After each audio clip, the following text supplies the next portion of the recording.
आज का सेशन है हमारा ब्रजेश जी के साथ में। सभी बच्चों को जय श्री राम।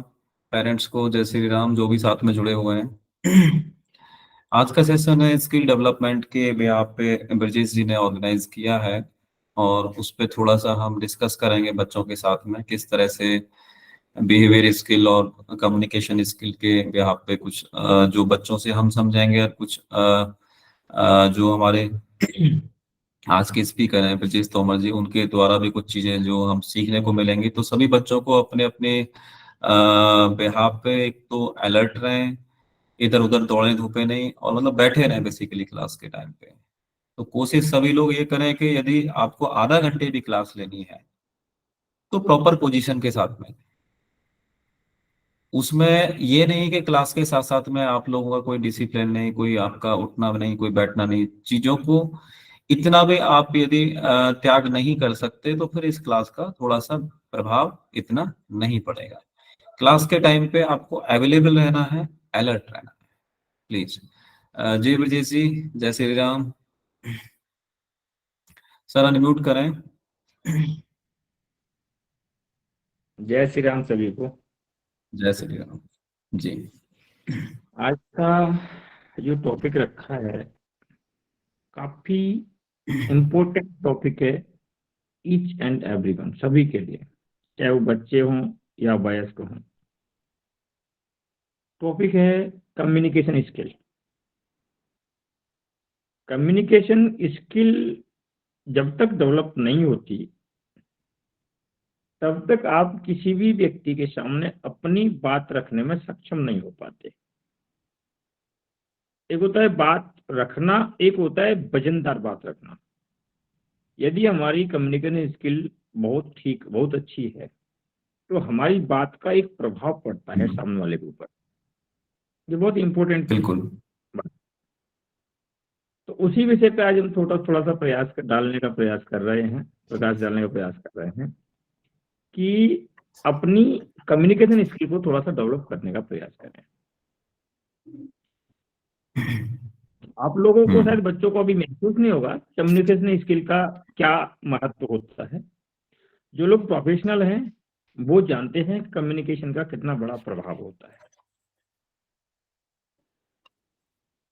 हम्म। ठीक है, तो इसको डेवलप करने के लिए कुछ पॉइंट हैं जिन पे अगर हम इम्प्रूव करते हैं, फोकस करते हैं, तो we can easily improve the communication skill in our life. उसमें कुछ टॉपिक्स जैसे, सबसे पहले, यदि अच्छा स्पीकर बनना है, अच्छा स्पीकर बनने से पहले आपको अच्छा लिसनर बनना बहुत आवश्यक है। यदि बातचीत का तरीका अपना सुधारना है तो उसके लिए सबसे बड़ा पॉइंट है अच्छा लिसनर होना। सुनने की कला सबसे पहले आनी चाहिए। और जब तक कंसंट्रेट होकर किसी चीज को सुनेंगे नहीं तो हम्म। उसके बारे में आप समझ भी नहीं पाएंगे और उसके बारे में जी आप बोल भी नहीं पाएंगे। बिल्कुल। तो सबसे मेन मुद्दा है अच्छा लिसनर होने का प्रयास करें। जब भी आप किसी के साथ बात कर रहे हैं तो हम्म। कंसंट्रेट होकर के उसके शब्दों को सुने। ये पहला इंप्रूवमेंट है। दूसरा इंप्रूवमेंट है कि जब आप सुन रहे हैं तो आई कांटेक्ट बना के रखें। ये दूसरा बहुत इंपॉर्टेंट पॉइंट है। हम्म। जब तक आप सामने वाले के साथ आई कांटेक्ट में नहीं रहते तब तक आपका जो माइंड सेट है वो फोकस उस पर होता ही नहीं, होंगे शब्दों पे फोकस ही नहीं जाएगा जब तक आप आई कांटेक्ट में नहीं रहेंगे। आई कांटेक्ट कंटिन्यू बना के रखेंगे तो चीजों को ज्यादा समझेंगे और उसको, उस पर जवाब भी आप अपना अच्छे तरीके से दे पाएंगे। हम्म। दो चीजें हैं। तीसरी चीज इसमें होती है, किताबों का सहयोग बहुत कंपलसरी होता है। आज हमारी पीढ़ी की सबसे बड़ी हमें बैड लक या समय का प्रभाव समझ सकते हैं कि बच्चे मेरे दो चीजों से बहुत दूर भाग रहे हैं। हम्म। ये मोबाइल आने से बच्चों ने अपना जो फालतू समय है, जो पढ़ाई से हटके जो समय बचता है, वो या तो वो अपने मोबाइल पे किसी हम्म। सोशल प्लेटफॉर्म पे जाके अपना टाइम वेस्ट करते हैं या गेम के थ्रू अपना टाइम वेस्ट करते हैं। इससे दो तरह के लॉस हमको बहुत बड़े हो गए हैं। पहला लॉस तो ये हुआ है कि हमारी फिजिकल एक्टिविटी एकदम डिक्रीज हो गई है।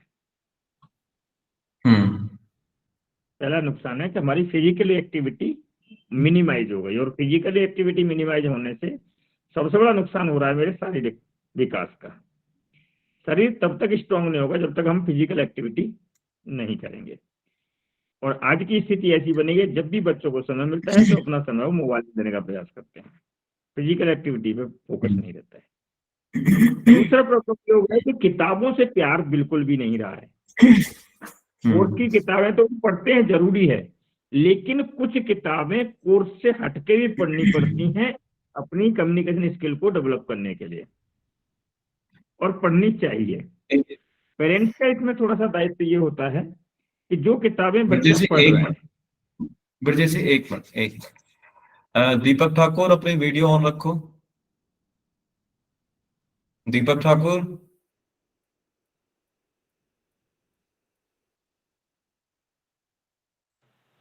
दीपक ठाकुर, मगर लाइट का वो है, लाइट खराब है रूम की, तो अंधेरा हो रहा है इसलिए वहाँ पे। वीडियो ऑन रखो। ओके जी प्लीज ब्रजेश जी। तो तीसरा है किताबों पे। जब किसी चीज को प्रॉपरली हम पढ़ेंगे, समझेंगे और उस टॉपिक को जब डिस्कस करेंगे तो भी हमारी कम्युनिकेशन स्किल सुधरती है। जी। चौथा टॉपिक होता है इसमें शब्दों का चयन करना। कौन सा शब्द प्रभावशाली है, कौन सा शब्द प्रभावशाली नहीं है। एक ही बात को हम तीन तरीके से कहते हैं। एक बात कहेंगे कि सामने वाले को बुरा लग जाएगा, दूसरी बात कहेंगे तो सामने वाला न्यूट्रल रहेगा, और तीसरी बात कहेंगे तो वो आपके पक्ष में आ जाएगा। एक ही बात को तीन तरीके से मोड़ के कहा जा सकता है। उसको हम लोग कहते हैं कि शब्दों का चयन करना। जब भी हम अपनी बात रख रहे हैं तो ऐसे शब्दों का प्रयोग करें कि सामने वाले के ऊपर आपके शब्दों का दबाव पड़े, प्रभाव पड़े। जी, ये होता है शब्दों का चयन। चौथा डिस्कशन होता है, चौथा पॉइंट इसमें आता है विनम्रता और सादगी। विनम्रता एक वो टूल है कि आप किसी व्यक्ति के को कितना भी गलत बोल के चले जाओ विनम्रता के साथ, तो बुरा नहीं मानेगा। और अभद्र भाषा में आप प्यार से भी कुछ बोलोगे ना, तब भी उसको बुरा लग जाएगा। तो यहाँ पे इस चीज को विशेष करके ध्यान रखना है कि विनम्रता और सादगी का प्रयोग करेंगे तो भी हमारी कम्युनिकेशन स्किल में इम्प्रूवमेंट आता है। जी।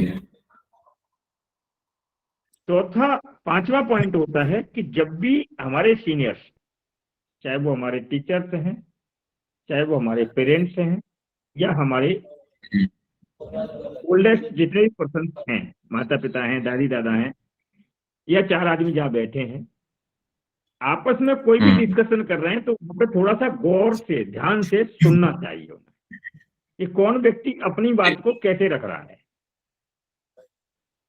उन शब्दों को सुन करके उनमें से हमें चुनाव भी करना है कि किस व्यक्ति ने अपनी बात किस तरीके से रखी है, उसका वे क्या था, उसमें से क्या पॉजिटिव था और क्या निगेटिव था।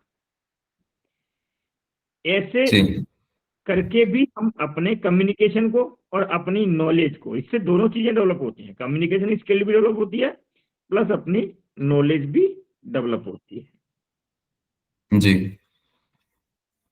तो ऐसे ये 8-10 पॉइंट में नोट डाउन किए थे कि कम्युनिकेशन स्किल को हम ऐसे डेवलप कर सकते हैं। इस पे शायद आप या मुकेश जी कुछ और प्रकाश डालेंगे, या इसको और कंटिन्यू करूंगा? मुकेश जी, यदि कुछ आप इस पे थोड़ा सा कवर देना चाहते हैं, या नितिन जी? जी। नितिन तो ड्राइविंग कर रहे हैं शायद। बहुत बढ़िया बोला ब्रजेश जी ने, सारे पॉइंट कवर कर लिए हैं। लेकिन एक बॉडी लैंग्वेज का जो है का बहुत इंपॉर्टेंट रोल होता है। तो बॉडी लैंग्वेज, आप जो बात करते हैं, आपकी बॉडी लैंग्वेज जो है सही होनी चाहिए। और उस हिसाब से बात करनी चाहिए। बॉडी का जो इम्पैक्ट होता है वो बहुत असर, नेगेटिविटी नहीं होनी चाहिए बॉडी में, वो मैं इसमें जोड़ना चाहूंगा। बाकी ब्रजेश जी ने बहुत अच्छा बोला, बताया बच्चों को, बहुत अच्छा सुना। जी जी ब्रजेश जी, आप कंटिन्यू थैंक यू करें सर, थोड़ा सा। कंटिन्यू करें, हाँ सारे जी पॉइंट कवर किए जी। जी ब्रजेश जी, आप थोड़ा कंटिन्यू करें, फिर और हम बच्चों से भी बात करेंगे बाद में। जी तो मेरा मतलब ये है कि अभी जैसा मैंने बोला था, ये पॉइंट मेरे दिमाग में क्या है कि प्रोफेशनल में हमें ज्यादातर हमने देखेंगे, हम किसी भी प्रोफेशन में अगर आप जाएंगे तो कम्युनिकेशन हम्म स्किल का हर जगह पे आपको महत्व मिलेगा। चाहे हम्म हमारा प्रोफेशन मार्केटिंग का हो, चाहे हमारा प्रोफेशन प्राइवेट जॉब का हो, या हमारा प्रोफेशन गवर्नमेंट जॉब का हो, हम्म। या किसी प्रोफेशन में।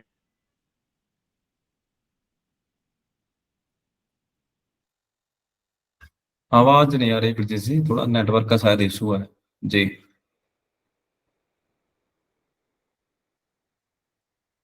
जी रहती है जो बच्चे बोल रहे हैं और किसी गलत शब्द का यूज कर रहे हैं या हम्म उनका लहजा गलत है, तो वहां पे टोकते नहीं है हमारे पेरेंट्स भी। तो मैं, और पेरेंट्स के साथ में कुछ हमारे इसमें बड़े बच्चे भी हैं जो समझदार हैं, उनके सामने अगर छोटा बच्चा कोई गलत शब्द का प्रयोग कर रहा है या उसका बोलने का लहजा हम्म ही गलत है, तो वहां पे टोक देना चाहिए। यदि हम एक दूसरे को टोकते रह रहे हैं तो उस चीज से भी इनमें होता इम्प्रूवमेंट है। जी आता है। यदि बच्चे को पता ही नहीं रहेगा कि गलत क्या है और सही क्या है, तो भी तो उसका प्रॉब्लम होता है।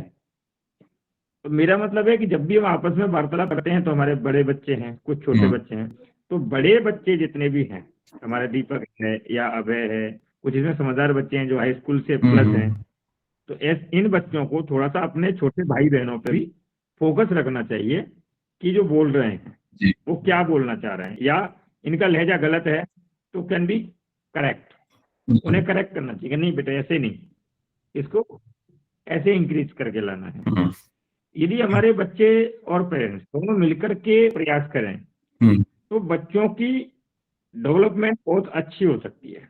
मैंने अभी जो ऑब्जर्व किया है पूरे ग्रुप में, हम्म दीपक है सपोज से, शायद ये +2 का छात्र है, +2 से ऊपर का है। हम्म दीपक का बात करने का जो तरीका है हम्म उसमें काफी करेक्ट करने की आवश्यकता, वो थोड़ा हेजिटेशन में रहता है।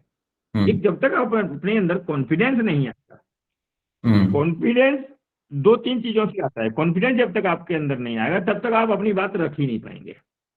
हम्म स्पेशली ये पॉइंट मैं दीपक के लिए बोल रहा हूँ क्योंकि दीपक को कई बार सुन चुका हूं मैं। तो दीपक का जो बिल्कुल बोलने का तरीका है वो एक हेजिटेशन से ओतप्रोत रहता है।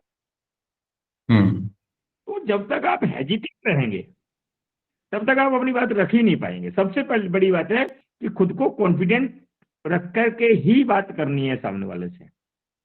जी ठीक है। बिल्कुल ठीक है। यदि सपोज मेरे से ही बात कर रहे हैं, मेरे से ही बात करनी है और आपको हेजिटेट हो, तो मैं आपकी बात को समझ ही नहीं पाऊंगा प्रॉपर तरीके से। तो यहाँ पे कॉन्फिडेंस का एक बहुत बड़ा रोल होता है। जब भी आप सामने वाले से बात करें तो केवल कॉन्फिडेंस के साथ करें और सटीक बात करें। तीसरा एक पॉइंट यहाँ पे मैं और ऐड करूंगा, बच्चे जी हमारे किताबों से ज्यादा गूगल पे विशेष विश्वास करने लगे हैं। हम्म मैं उन लोगों को बता दूं कि गूगल जो है 50 to 60% रॉन्ग इंफॉर्मेशन प्रोवाइड कराता है।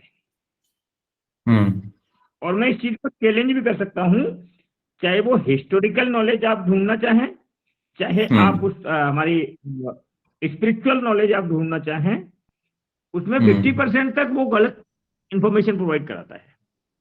जी तो ये रिक्वेस्ट मैं बच्चों से विशेष करना चाहूंगा कि केवल गूगल के भरोसे ही रह करके अपनी बात को सही ना समझें। हम्म आज के बच्चों में विशेष करके देखने को मिलता है कि गूगल पे वो ज्यादा बिलीव करते हैं, हमारे तुम्हारे ऊपर कम करते हैं। तो वो हम्म विशेष ध्यान देने वाली बात है। तो यही कुछ बिल्कुल चीजों ठीक पे मैं बात। बोलना चाह रहा था। हम्म ठीक है। बहुत अच्छा आपने एक्सप्लेन किया कि जो बच्चों की डे टू डे की कम्युनिकेशन है, जो इंटरनली घर पे रह के जो बातचीत का लहजा है पेरेंट्स के साथ में, अपने ब्रदर।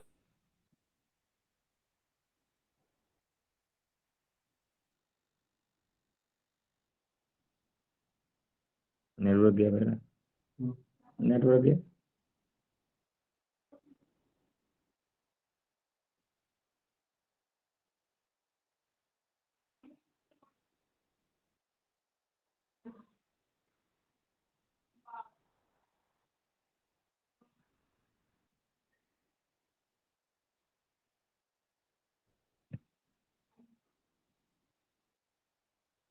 अब क्या करूँगा?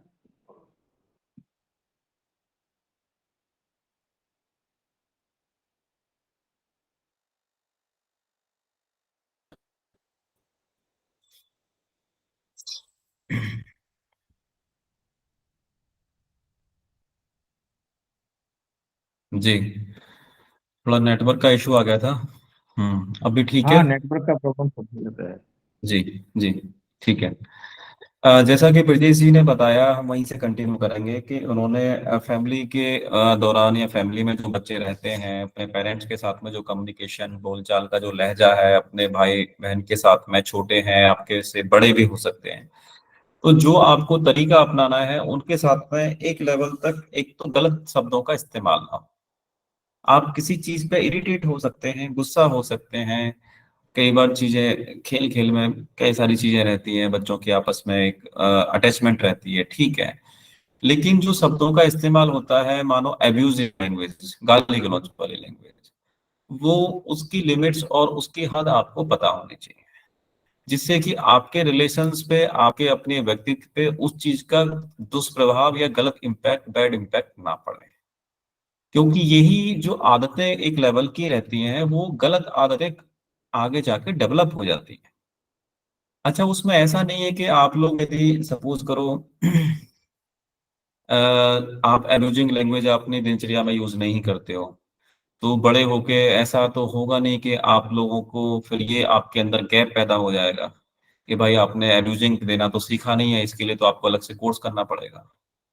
गलत चीजों के लिए कभी कोर्स नहीं करना पड़ता, वो अपने आप आ जाती है जरूरत के हिसाब से। लेकिन आपकी जरूरत वो नहीं है। आपकी जरूरत है कि एक आप अपने फैमिली में आप अपनी पोटेंशियल समझें, अपने से छोटे भाई बहन हैं उनके प्रति अपनी अहमियत समझें, अपने पेरेंट्स के प्रति अपनी अहमियत समझें, और पेरेंट्स की भी आप अपने प्रति अहमियत समझें बेसिकली। तो जो आपका अपना एक व्यक्तित्व है, जो आपका अपनी एक प्रेजेंस है घर में, कि आप यदि 10th क्लास में पढ़ते हैं, 12th क्लास में पढ़ते हैं, या 8th क्लास में पढ़ते हैं, या आप ग्रेजुएशन में हैं, तो आपकी उस प्रेजेंस का, आपकी उस पढ़ाई के स्टैंडर्ड का कुछ इनपुट होना चाहिए। उस लेवल पे आपकी एक पोटेंशियल हो घर में कि हाँ, आप इस पढ़ाई के हिसाब से आपकी यदि घर में प्रेजेंस है तो उसका कुछ मायने है। आप कुछ चीजों को रिस्पॉन्सिबिलिटी के साथ में लीड करते हैं। यदि हम पढ़ाई के साथ साथ अपने आप को यदि डेवलप नहीं कर पाते हैं, तो उस पढ़ने लिखने का भी कोई विशेष फायदा नहीं रह जाता। सारी की सारी समझदारी, सारी की सारी ट्रेनिंग ऐसा जरूरी नहीं है कि वो आपको 20 साल जब हो जाएंगे, या जब आप एमए कर लेंगे तभी आपके अंदर आएगी। वो आपको छोटी छोटी हैबिट, छोटी छोटी आदतों में अपने आप को ढालना है, और उन आदतों को अच्छाई की तरफ बढ़ाना है बेसिकली।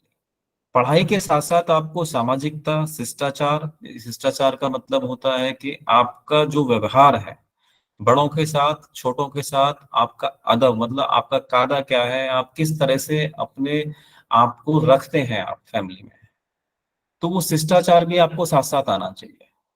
आपका व्यवहार भी आना चाहिए। उसी से ही आपकी कम्युनिकेशन जो स्किल है, जो आपके अंडरस्टैंडिंग है, उस पे उस चीज का फर्क पड़ेगा। कम्युनिकेशन स्किल का मतलब खाली प्रोफेशन या इंग्लिश बोलने से ही नहीं है, आपके व्यवहार से ही जुड़ा हुआ कम्युनिकेशन स्किल है। यदि आपके व्यवहार में अच्छी भाषा नहीं है, अच्छे शब्द नहीं है, या आपकी भाषा में क्लैरिटी नहीं है, या अंडरस्टैंडिंग आपकी नहीं है किसी के प्रति, या आपकी भाषा के ऊपर किसी और की अंडरस्टैंडिंग नहीं है, तो this is the communication gap. और ये कम्युनिकेशन गैप आपका कहीं भी हो सकता है। तो आपको ये जो कम्युनिकेशन गैप है कि आपने कोई आधी बात बोली, वो सामने वाले को समझ नहीं आई, और आपने किसी की बात सुनी नहीं, आपने उससे पहले ही रेस्पॉन्स कर दिया। तो दोनों साइड से कंप्लीट होना बहुत जरूरी है कम्युनिकेशन का। और मतलब सीधी और सटीक बात बोल के आप अपने कम्युनिकेशन को छोटा कर सकते हैं। यदि आप ऐसा नहीं करते तो कहीं ना कहीं आप अपने आप को जबरदस्ती इंगेज रखेंगे और अनवांटेड चीजों को आप उलझाते रहेंगे। सबसे बड़ी चीज ये भी है कि जब हम अपने माइंड पे कंसंट्रेट नहीं करते बहुत सारी चीजों को, कई बार हम ज्यादा बोलने को ही ज्यादा समझदारी भी समझ लेते हैं बच्चे के तौर पे। लेकिन हमें उस चीज को सेग्रीगेट करना चाहिए कि कितना बोलने से हमारा काम चल सकता है। और ऐसा भी होता है कि कुछ बच्चे ऐसा नहीं है कि वो बोलते नहीं है, वो बोलते भी ऐसा है कि फिर वो एक लेवल उनका चला जाता है बियॉन्ड द लेवल, फिर वो चिल्लाते भी हैं, फिर वो अपनी लिमिट भी बर्दाश्त कर देते हैं। तो ऐसी नाटकबाजी भी नहीं करनी कि हम बोलते नहीं है, हमें बहुत शर्म आती है, या हम बात नहीं करते हैं किसी से, यहाँ पेरेंट्स से हम बहुत ज्यादा डरते हैं। तो वो भी आपका कहीं ना कहीं वो जो उस लेवल का जो एक गलत आपका जो अपने अंदर जो आप तोता पाल के रखते हैं, उस तोता को भी नहीं पालना, रियलिटी में रहना है। यदि आप शरारती हो तो शरारती हो, अच्छे बनने का ढोंग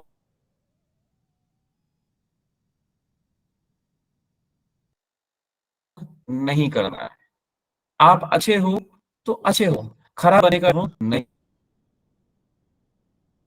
चीजों के ताले को जड़ नहीं करते हो तो अपनी वास्तविकता से आप कहीं ना कहीं भटक जाते हो। और इसी की वजह से आपके जो प्रोफाइल की डेवलपमेंट है वो एक लेवल पे जहां पे होनी चाहिए, उस लेवल पे आपके प्रोफाइल की डेवलपमेंट नहीं होगा। तो कहने का मतलब ये है कि आपको अपनी रियलिटी में अपनी वास्तविकता में रहना है। जो भी आपको अपनी बात करनी है, अपने पेरेंट्स से कोई बात करनी है, अपने ब्रदर सिस्टर से कोई बात करनी है, यदि आप वास्तविकता में या वास्तविक रूप से बात करेंगे तो वो ज्यादा प्रभावशाली होगा। या आप अनवांटेड अपने आप को एक्सप्लेन करने की कोशिश करेंगे, या जबरदस्ती चीजों को थोपने की कोशिश करेंगे अपने पेरेंट्स के ऊपर, या जबरदस्ती अपना दबाव बनाने की कोशिश करेंगे अपने पेरेंट्स के ऊपर, या जबरदस्ती अपना दबाव अपने से छोटे भाई बहनों के ऊपर दबाने की कोशिश करेंगे, तो ज्यादा प्रभाव पड़ेगा।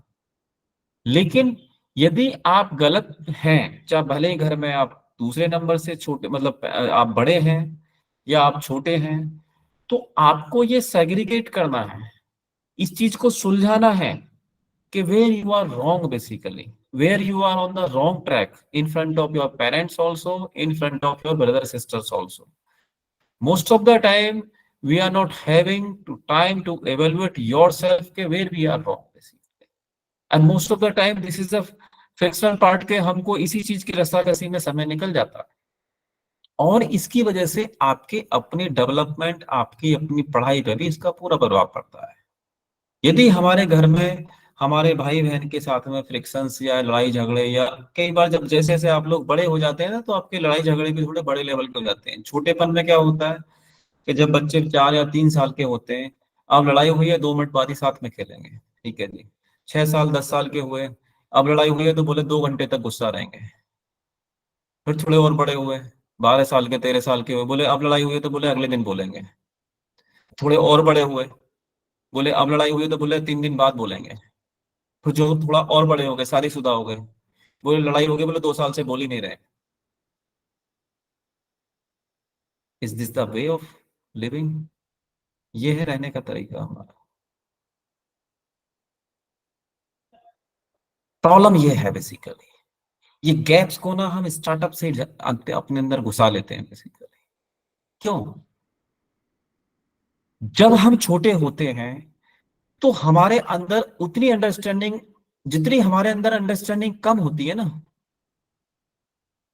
उतने ही रिश्ते ज्यादा चलते हैं।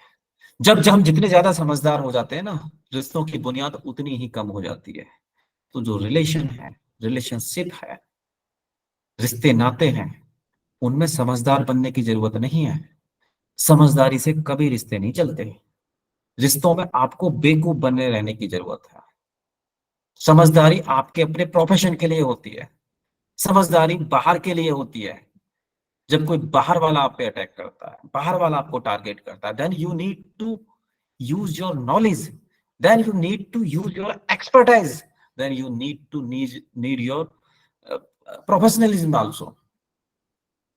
घर पे थोड़ी आदमी को अपना इन सब चीजों को यूज किया जाता है। घर पे आदमी को फ्री माइंड रहा जाता है, अपने भाई बहन के साथ, अपने पेरेंट्स के साथ, अपने बाकी रिलेशन है, आपके मौसी के बच्चे हो सकते हैं, आपकी बुआ के बच्चे हो सकते हैं, आपके मामा के बच्चे हो सकते हैं। ये सब आपके अपने क्लोज रिलेशन होते हैं। यदि हम इन क्लोज रिलेशनों को भी हम डिस्क्लोज कर मतलब दूर कर देंगे, डिस्टेंसेस में बना लेंगे, दूरियां बना लेंगे, तो किसके साथ अपनी पार्टिसिपेशन करोगे खुशियों की? किसके साथ अपनी चीजों को बांटोगे बेसिकली?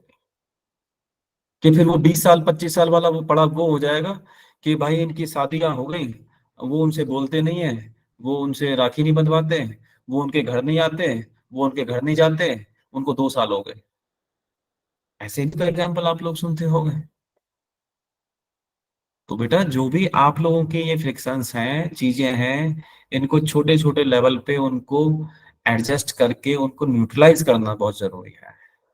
चीजों को उस लेवल पे नहीं लेके जाना है कि किसी थर्ड पर्सन की इंटरेक्शन की जरूरत पड़े। और जब भी किसी के रिलेशन में कोई तीसरा आदमी आता है, मतलब घर के रिलेशन में कोई थर्ड पर्सन इंटरफियर करता है, तो वो टाइम पे हमेशा रिश्ते और बिगड़ते हैं और उसका सॉल्यूशन नहीं आता निकल के। कोशिश ये की जाए कि हमारे जो आपसी तालमेल हैं, आपसी जो छोटे मोटे लड़ाई झगड़े होते हैं, घर की एडजस्टमेंट घर में आराम से हो जाए, किसी थर्ड पर्सन को इंटरेक्ट करने की जरूरत ना पड़े। वो कब पड़ती है? कि जब हम अपनी लिमिट क्रॉस कर जाते हैं कि भाई अब तो आप किसी की सुन ही नहीं रहे, अब तो ना आप अपने पेरेंट्स की सुन रहे हैं, ना आप बड़े अपने ब्रदर की या सिस्टर की सुन रहे हैं। तो there is no chances, there is no limit, now you have to listen from the third person basically, कि अब तो आपको तीसरे बंदे से सुनना ही पड़ेगा। तो कहने का मतलब ये है कि जो छोटी छोटी चीजें हैं उनको पोलाइटली अपने दिनचर्या का एक ऐसा मतलब गलत पार्ट ना बनने दें। अपने व्यवहार को, अपने सिस्टम को, अपनी पोटेंशियल को, एक दूसरे की पोटेंशियल समझें, मतलब एक दूसरे की अहमियत समझें। पोटेंशियल का मतलब अहमियत, आपकी भाषा में बात करूं तो उस सक्षमता, उस अहमियत को आप समझें। जब हम अपनी अहमियत समझेंगे तो शायद हमको दूसरों की भी अहमियत पता लगेगी।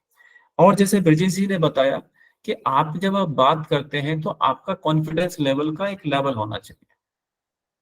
यदि कॉन्फिडेंस लेवल का एक लेवल नहीं है तो आपकी बात कोई प्रभावशाली नहीं रहेगी। और still you are on the asking mode, तो सामने वाले को हो सकता है आपका क्वेश्चन भी ना समझ आए। So this is a basic requirement. Whenever you are asking something, whenever you want to learn something, then you have to have your own confidence to explain your thought process basically in front of your teacher also, in front of your parents also, but it should be very much clear. There is no should be मतलब at least वहां पे कोई abusing language, कोई अभद्र टिप्पणी या अभद्र कोई सेंटेंस का प्रयोग नहीं होना चाहिए। तो जितना हमारा अभी डिस्कशन हुआ है, हम बच्चों से भी थोड़ा सा इंटरेक्शन करना चाहेंगे, जैसे कि जो इस तरह की हमारी दिनचर्या की चीजें हैं उनमें हम किस तरह से उनको एक्सपेक्ट करते हैं, किस तरह से देखते हैं, या किस तरह से हम इस पे अपने आप को और अच्छे से मतलब एडजस्ट कर सकते हैं कि उनका कोई सवाल हो या उनकी कोई आस्किंग हो, आप अपने तरफ से भी कुछ पूछ सकते हैं, अपनी तरफ से कुछ इनपुट दे सकते हैं, या अपनी तरफ से कोई एग्जाम्पल शेयर कर सकते हैं। कोई प्रॉब्लम नहीं है, उसको हम अच्छे से सुनेंगे, समझेंगे। आप कोई शिकायत भी कर सकते हैं आपस की, ठीक है? तो अपना अपना हैंड रेज करें, पहले कौन बोलेगा? मैं अपनी तरफ से ना लेके मैं सोच रहा हूँ कि आप लोगों को ही स्वेच्छा मिले बोलने की। हैंड रेज करें प्लीज, कोई भी कर सकता है, हम फिर उस पर डिस्कशन करेंगे। या आपको कुछ पूछना हो, या आपको किसी की शिकायत करनी हो, या आपको कोई सजेशन देना हो, या इस सेशन के हिसाब से हो, या चलो इस सेशन के हिसाब से नहीं भी हो, तो भी हम डाइजेस्ट करेंगे। बट एटलीस्ट आप लोगों को बोलना तो पड़ेगा।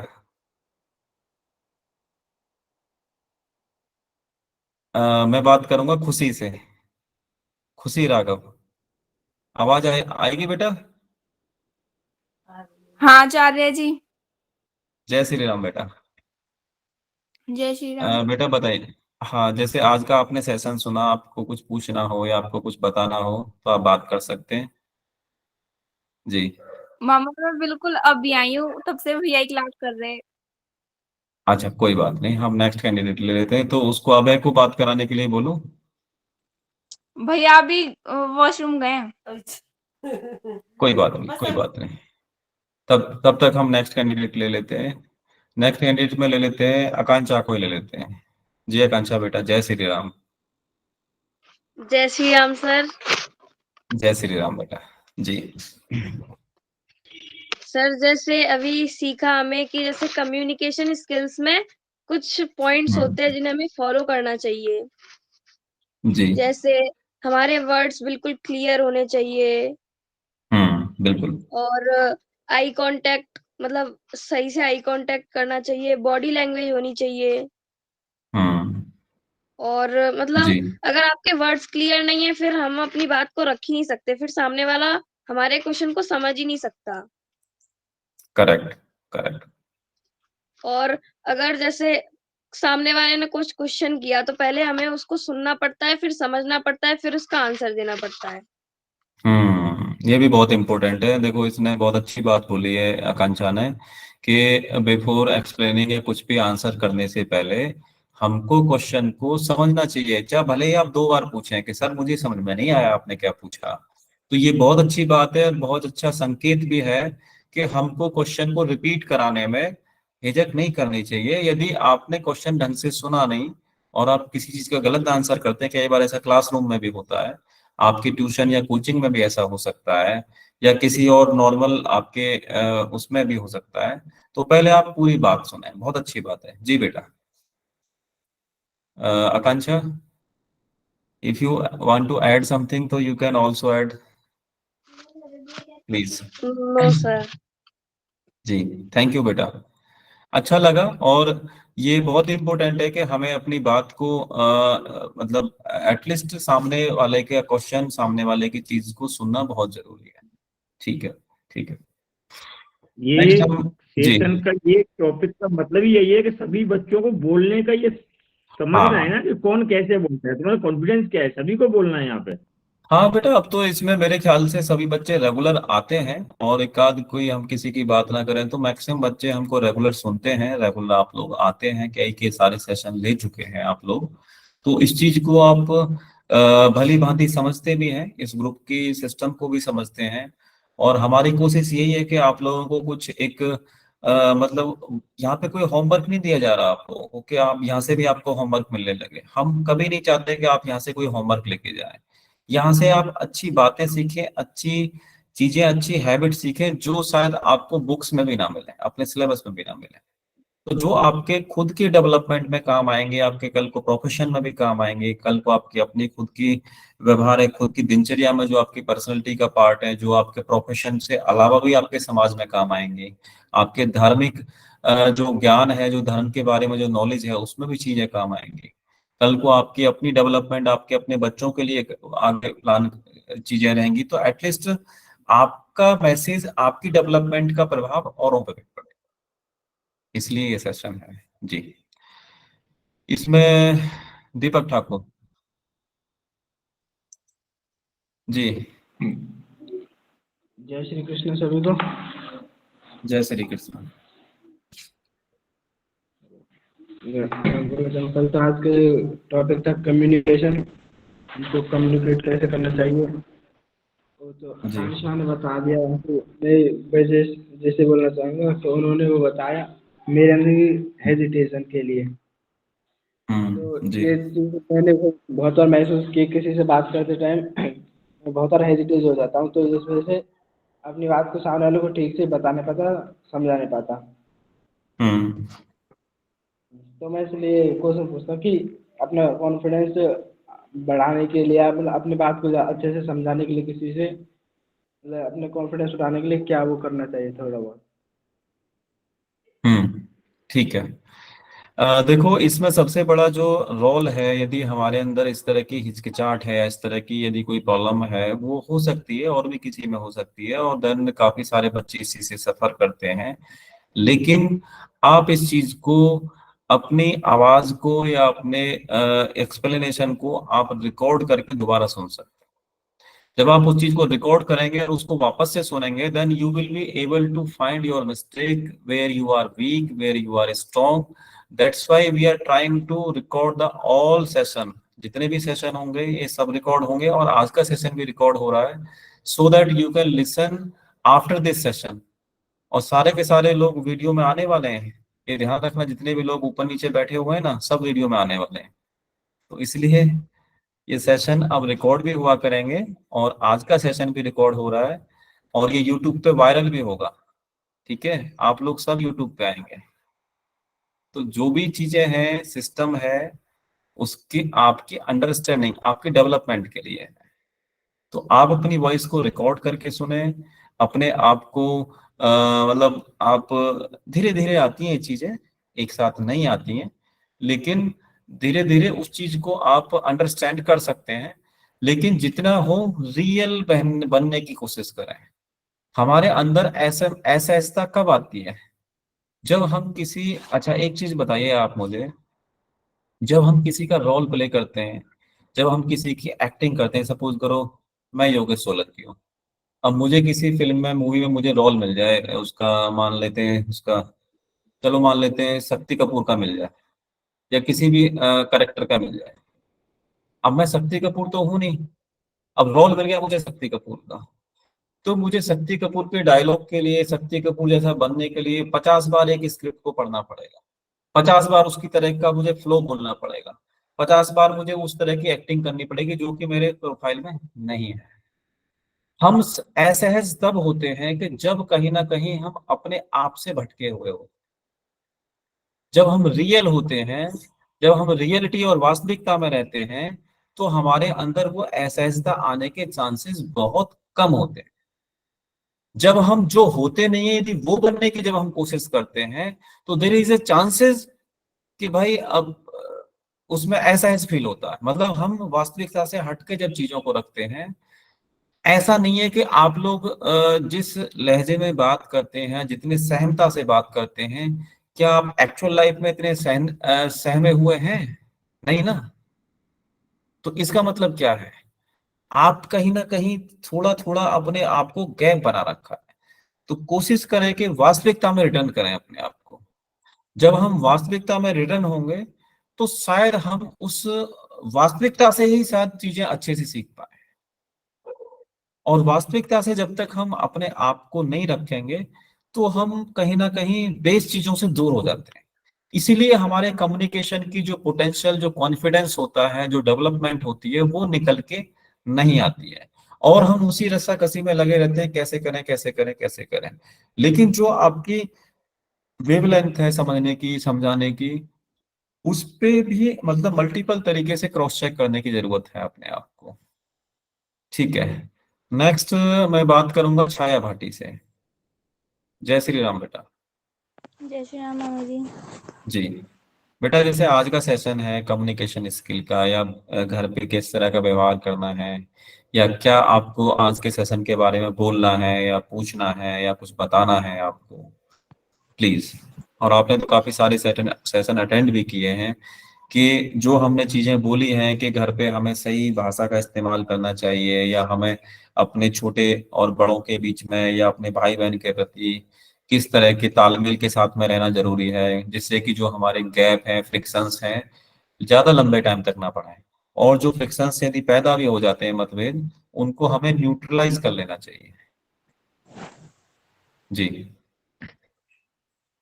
मामा जी, इसमें आपके जो 2 पॉइंट थे वो तो ठीक, मतलब अच्छे लगे। आपने एक तो ये वाला पॉइंट जो बोला था कि हम्म हमें जैसे घर में हम रहते हैं, हमें बाहर भी वैसे ही रहना चाहिए।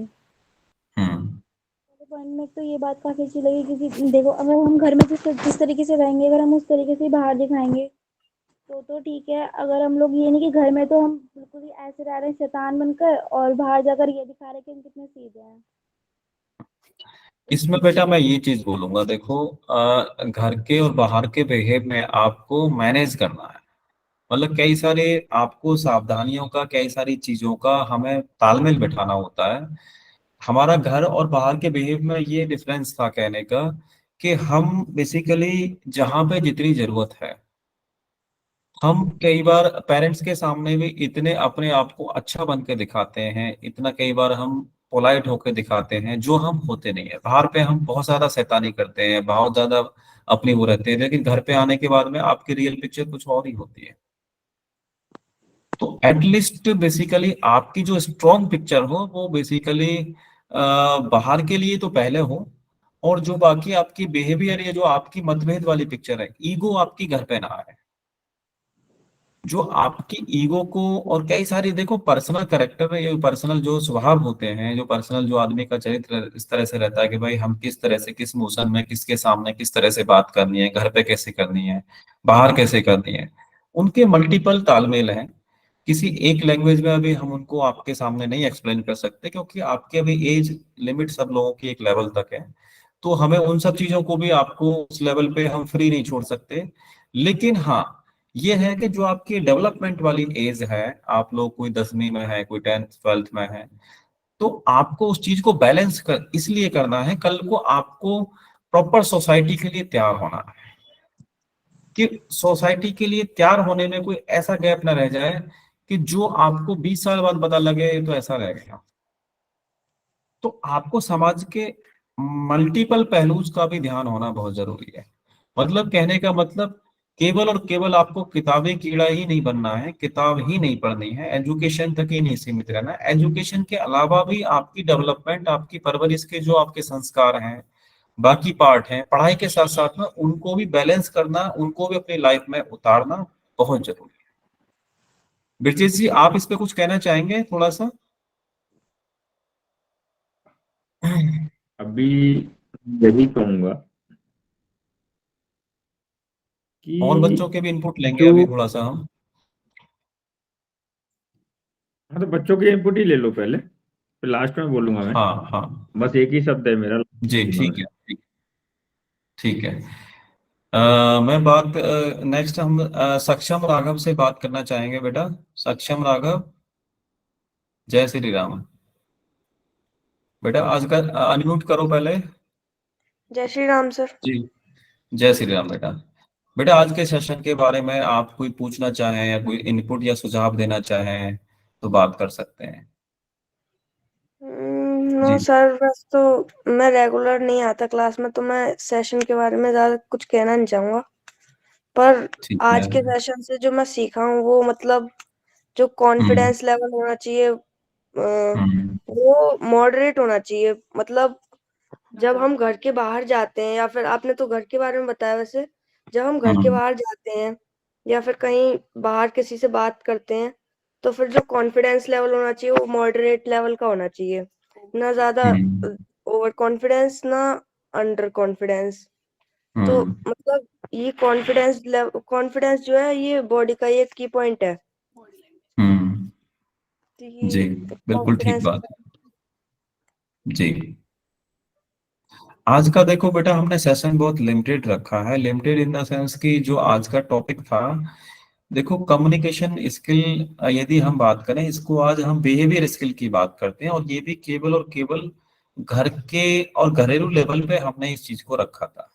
आप लोगों को सोसाइटी में कैसे बिहेव करना है, बाहर कैसे करना है, स्कूल में कैसे करना है, कल को प्रोफेशन में कैसे करना है, उसकी तो बहुत सारी व्याख्याएं अभी आएंगी, बहुत सारे सेंसर आगे भी हमारे कंटिन्यू रहेंगे। तो उनका सब्जेक्टिव मैटर थोड़ा सा अलग होगा। ठीक है। तो आज का तो थोड़ा सेशन हमारा फैमिली के बिटवीन जो हमारे बिहेवियर या जो व्यवहार होता है भाई बहन के प्रति, पेरेंट्स के प्रति, छोटे बड़ों के प्रति, जो हमारे क्लोज रिलेशनशिप है।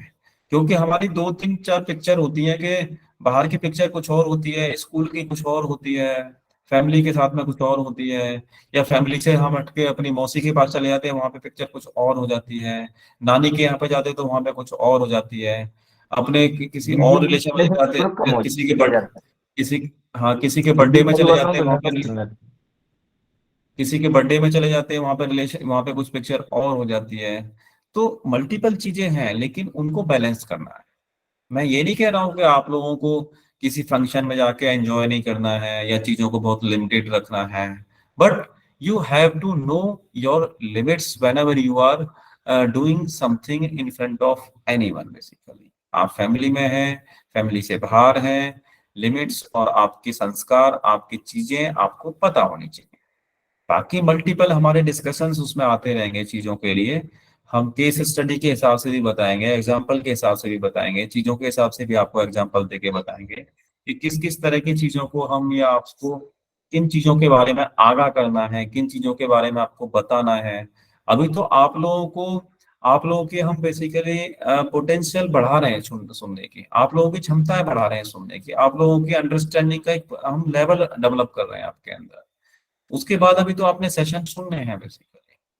जी मैं इसमें नेक्स्ट करूंगा अभय राघव से।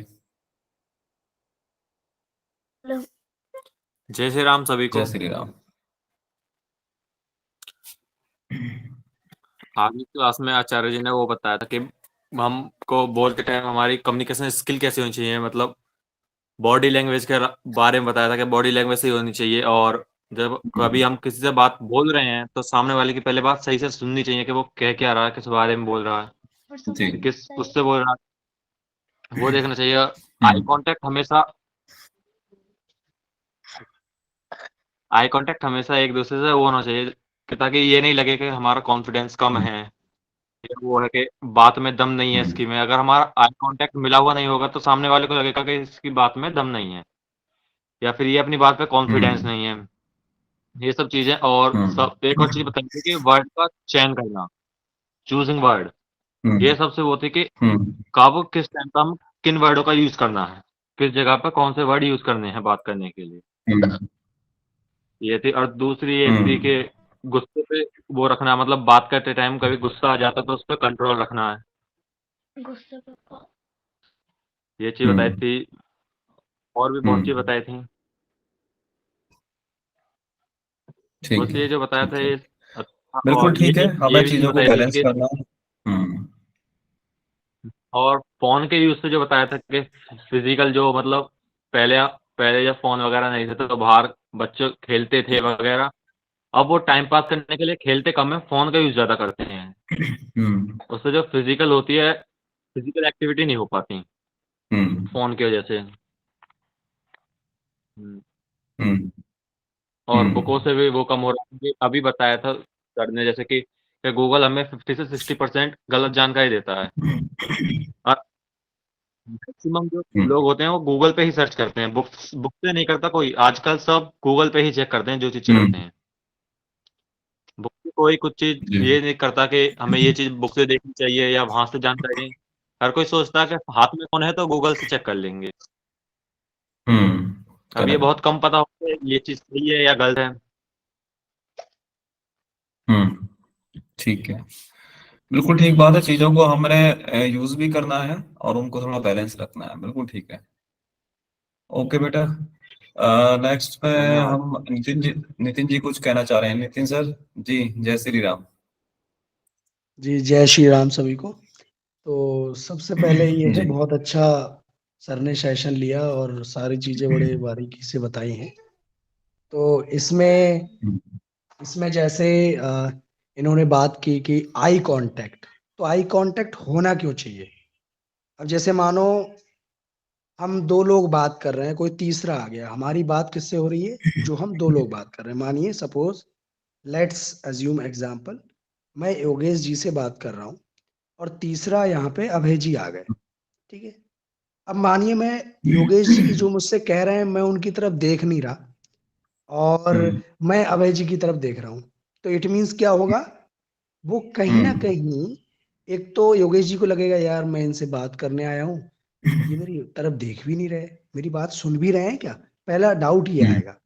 तो इसीलिए जो आई कांटेक्ट है वो क्यों जरूरी है, इसलिए जरूरी है। तो मैंने आपको एक एग्जाम्पल बताया। दूसरा, जैसे जब हम आई कांटेक्ट करते हैं तो पहली बात ये होती है कि हम उसे ध्यान से सुन रहे हैं, और जब हम आंसर करेंगे तो उसको प्रॉपर आंसर करेंगे। बिल्कुल ठीक बात। दूसरा जैसे आता है चॉइस ऑफ वर्ड्स की बात आई। चॉइस ऑफ वर्ड्स मतलब जैसे आपने कोई बात की, जैसे राइट, एक राइट वर्ड है RIGHT और एक है करेक्ट वर्ड, तो दोनों में आपको खुद पता चल जाएगा कि what is right, what is correct. मतलब एक करेक्ट जब वर्ड बोलते हैं तो वो चॉइस ऑफ वर्ड्स है, राइट वर्ड गलत नहीं है, बट चॉइस ऑफ वर्ड। क्यों करेक्ट जब आप बोलते हैं ना तो एकदम आपकी जबान भी मतलब उस कड़ाकेदार आवाज आ जाती है ना? और राइट में थोड़ा सा दबता सा है। तो ये बिल्कुल सही है कि चॉइस ऑफ वर्ड्स होना चाहिए। सेंटेंस जो आप बोल रहे हैं वो क्लियर बोलें। आपका जो रेट ऑफ स्पीच है, यानी बोलने की जो स्पीड है, वो ना तो आपकी बहुत स्लो होनी चाहिए और ना ही बहुत ही इतनी स्पीड होनी चाहिए कि आपको कोई समझ ना पाए। तो बेटर ये है कि आपको सामने वाले के हिसाब से बोलना है और सामने वाले को आपने बेवकूफ समझना है, तभी आप उसके सामने अच्छा बोल पाएंगे। पहली चीज, बेवकूफ का मतलब वो ऐसा नहीं कि बेवकूफ है, बट आप अगर स्टेज पे जाते हो, अगर आप ये समझ के चले गए कि ये सब आता है इनको सामने वालों को, तो आप आधी चीज खुद भूल जाओगे और बता नहीं पाओगे। ठीक है। तीसरा आई confidence, over confidence and lower confidence. तो ये टर्म जो है बड़ी नॉर्मल लगती हैं, लेकिन इसको हमें बारीकी से समझना है।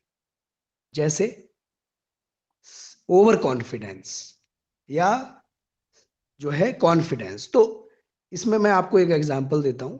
जैसे हमने कहा I can do this work, तो ये ठीक है, इसका मतलब हुआ आप कॉन्फिडेंट हैं।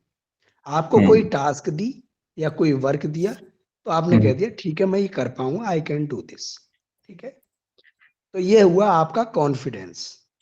ओवर कॉन्फिडेंस अगर आप नोट करना चाहते हैं नोट भी कर सकते हैं, बाकी सेशन रिकॉर्ड हो रहा है। तो दूसरा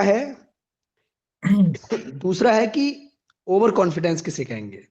तो मैं आपको ये एग्जांपल के तौर पे समझा रहा हूं कि एग्जैक्ट वर्ड क्या होने चाहिए, क्या हम उसको कैसे समझें। तो जैसे ओवर कॉन्फिडेंस का मतलब I can only I can do this work, वहां पे ओनली लग गया, जैसे कि मेरे सिवा इस काम को कोई नहीं कर सकता। समझ रहे हैं? तो ये चीज होती है ओवर कॉन्फिडेंस, कि जो कुछ हूं जी मैं हूं, सामने वाला कुछ नहीं। तो इसलिए हमें पहले चीजों को समझना। लोअर कॉन्फिडेंस का मतलब कि मैं ये काम ही नहीं कर सकता, मतलब आई कांट डू दिस, मतलब मेरे पास वो सामर्थ्य ही नहीं है, इच्छा शक्ति ही खत्म है उसकी। आप बंदे को, आप कोई भी बच्चा है उसको स्किल्स तो सिखा सकते हो, लेकिन ठीक है स्किल सीख सकता है, तो स्किल्स के बाद उसका खुद कॉन्फिडेंस यानी विल पावर नहीं दे सकते आप उसे। स्किल्स कोई भी किसी को सिखा सकता है, लेकिन विल पावर आपकी इनहेरेंट नेचर होता है, उसको डेवलप किया जाता है। जैसे इसका एग्जांपल अर्जुन, महान धनुर्धारी अर्जुन, मैं भगवत गीता का एग्जांपल ले रहा हूं।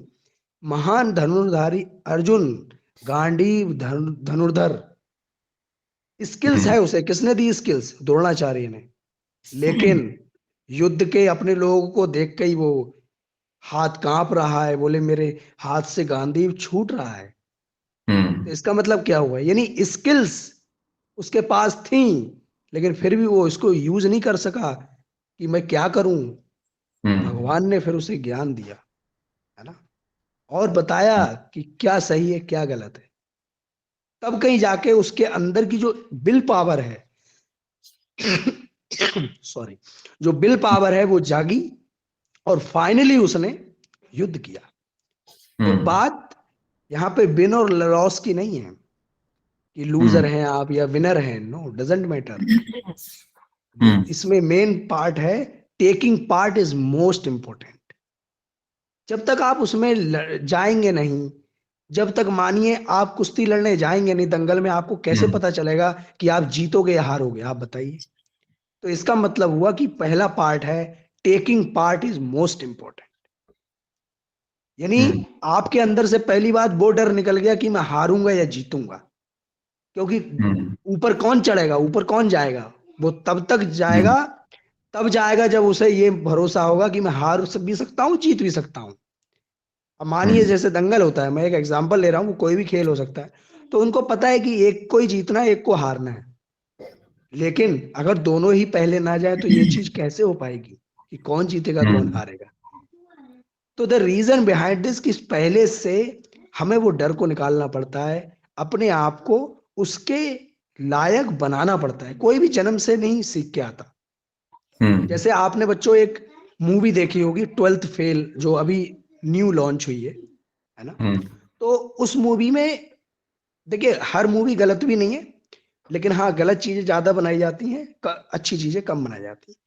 तो उस पर एक एग्जांपल लेता हूं। जैसे उसमें मनोज शर्मा जी जो है, मनोज कुमार शर्मा, ठीक है, वो कहाँ से हैं? चंबल की घाटी यानी मध्य प्रदेश, मुरैना से हैं वो, ठीक है। और उनकी जो पत्नी है वो नैनीताल में आईपीएस रह चुकी हैं, ठीक है। तो उनका एक सेंटेंस था कि बड़ा अच्छा वो लगा कि बोले, मैं पहली बार जब आईपीएस क्लियर किया और मैं आईपीएस बना, तो बोले कुछ दिनों के बाद मतलब हमें पैसों की तंगी हुई। अब आप कोई कहेगा बताओ, आईपीएस बनने के बाद भी पैसों की तंगी हुई? तो द रीजन बिहाइंड दिस कि उन्होंने एक चीज कही कि देखो जी, पहले सब ईमानदार होते हैं, लेकिन बाद में ईमानदार रहना इस पोस्ट पे, ये बहुत बड़ी चीज है। क्योंकि लोग ले लेते हैं घूस, लेकिन वो कह रहे हैं कि मैं 2 साल के बाद भी मुझे मतलब पैसे उधार लेने पड़े थे। क्यों? क्योंकि उन्होंने रिश्वत नहीं ली। तो बोले ईमानदारी थोड़ा झुकाती है, कुछ समय के लिए दिक्कत करती है, लेकिन आपका जो सामर्थ है, जब आप लगे रहते हैं तो आपका सामर्थ आगे निखर के आता है। और बोले ये चीजें कोई पेट से सीख के नहीं आता। और जो मनोज कुमार शर्मा जी हैं, आप उनकी वो पढ़ें और उनको मतलब देखें कि उनके क्या सेंटेंस हैं, क्योंकि हम लोगों से प्रेरणा लेते हैं। और बताइए, चंबल की घाटी में 12th क्लास में वो फेल हो गए थे। कोई कह सकता है कि वो आईपीएस और क्या क्या बनेंगे? अब तो डीआईजी हैं वो। तो ये चीजें कोई सीख के नहीं आता, सब यही करते हैं और सब अच्छे अच्छे पदों पे जाते हैं। खुशी मिलती है कि भाई हमारा पढ़ाया हुआ भी आगे बढ़ा। तो बस यही, इसी के साथ मैं यही अपनी वाणी को विराम दूंगा। थैंक यू वेरी मच, है ना? और बड़ा अच्छे से बच्चों ने सुना, और आई होप कि मैंने चीजों को क्लियर किया होगा जो एग्जैक्ट टर्म थी। Thank you. ब्रजेश तोमर जी।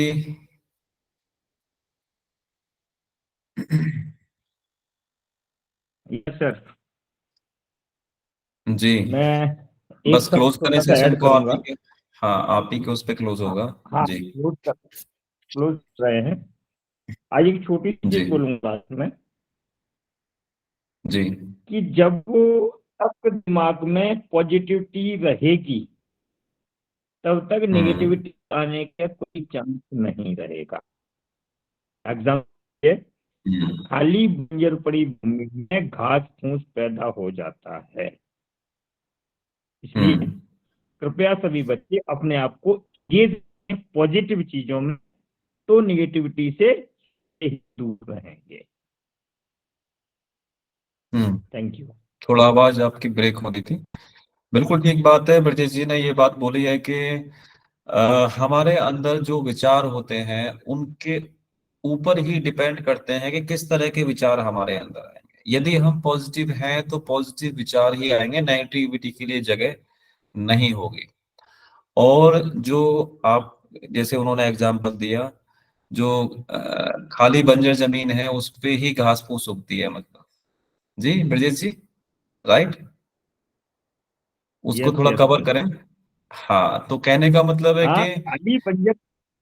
यदि, मतलब यदि जमीन हमारी उपजाऊ होगी, उपयोग में होगी, पॉजिटिव चीजों में होगी, तो उस पे घास नहीं होगी। सेम उसी का मतलब यस उन्होंने उस एग्जाम्पल से जोड़ा कि हमारे दिमाग में यदि पॉजिटिव चीजें रहेंगी, अच्छाई रहेगी, तो बुराई की जगह नहीं रहेगी। नहीं बिल्कुल रहेगी। ठीक है। और इन्हीं शब्दों के साथ में हम सेशन को, आज के सेशन को क्लोज करते हैं, क्योंकि समय भी हो चुका है। और सेशन में अपनी अपनी कनेक्टिविटी बना के रखें, और अपने रेफरेंस के तौर पे जो आपके कुलीग हैं, जो आपके साथी हैं, सहपाठी हैं, साथ में पढ़ने वाले हैं, फ्रेंड सर्किल में हैं, उनको भी कनेक्ट कर सकते हैं। जिसकी वजह से उनको भी, यदि आप लोग कंफर्ट है 4-5-6 महीने से आप सेशन ले रहे हैं, तो आपको औरों को भी इसमें इंस्पायर करना चाहिए कि हाँ कुछ अच्छा आपको लग रहा है, तो बाकियों को भी आप इसमें कनेक्ट कर सकते हैं। तो इस चीज को भी ध्यान में रखते हुए और इसमें अपनी पंक्चुअलिटी और अपनी अलर्टनेस, अपनी एक्टिवनेस, अपनी रेस्पॉन्सिबिलिटी इसमें बना के रखें। यही आपकी फीस है, और इसमें इसके अलावा कोई आपको फीस नहीं देनी है, अलग से कोई इसका चार्ज नहीं है। हाँ, वीक में एक बार ये क्लास होगी सैटरडे वाले दिन। अभी ट्यूसडे वाली क्लास कैंसिल रहेगी, आगे कोई इन्फॉर्मेशन उसके रिगार्डिंग होगी तो आपको अपडेट हो जाएगी। तो इन्हीं शब्दों के साथ में सभी बच्चों को जय श्री राम, शुभ रात्रि, जय श्री हर हर राम। महादेव, जय श्री राम। जय श्री राम। जय श्री राम, जय श्री राम, जय श्री राम, जय श्री राम। कौन सा